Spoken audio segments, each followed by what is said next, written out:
আসসালামু আলাইকুম। নতুন একটি শর্ট ব্লগে আপনাদেরকে স্বাগতম জানাই।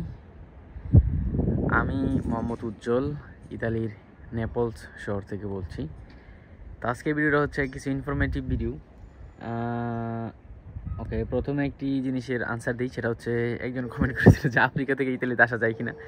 আসলে আফ্রিকা থেকে না, পৃথিবীর যে কোনো জায়গা থেকে ইতালিতে আসা যায়, যদি আপনার কোনো কাজের উপরে আপনার যদি অনেক ভালো একটা এক্সপিরিয়েন্স থাকে এবং সেটার একটু ডকুমেন্ট থাকে, তাহলে আপনি পৃথিবীর যে কোনো প্রান্ত থেকে সরাসরি আপনি ইতালিয়ান সরকারি ওয়েবসাইটে ঢুকে ওইখানে বিভিন্ন কোম্পানিতে আপনি অ্যাপ্লাই করে ওই জবের উপরে আপনি আসতে পারবেন।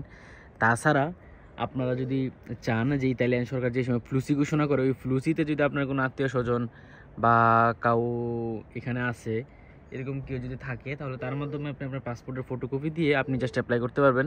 অ্যাপ্লাই করার পরে আপনার সর্বোচ্চ 2 থেকে 3 মাসের মধ্যে যে নলস্থা নামের একটি ডকুমেন্ট আছে ওইটা বের হয়। ওইটা বের হলে তারপর আপনাকে বাংলাদেশ এম্বাসিতে এইগুলো নিয়ে বিভিন্ন ডকুমেন্ট আছে, এগুলো জমা দিতে হবে।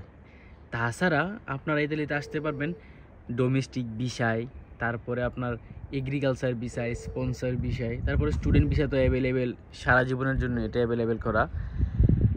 তো যারা যারা ইতালিতে আসতে চান কমেন্ট করতে পারেন। আর কোনো ধরনের যদি ইনফরমেশনের ঘাটতি থাকে, যেটা আপনার কনফিউশন আছে, আপনার জানা প্রয়োজন, আপনি অনেক দ্বিধায় ভুগছেন যে কারো কাছ থেকে হয়তো সঠিক ইনফরমেশন পাচ্ছেন না, জানাতে পারেন, কমেন্ট করতে পারেন।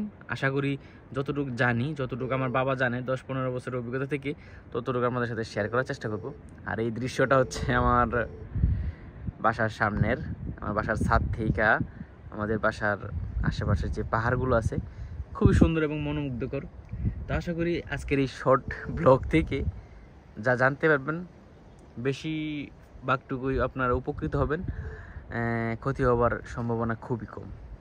আসসালামু আলাইকুম, সকলে আমার জন্য দোয়া করবেন।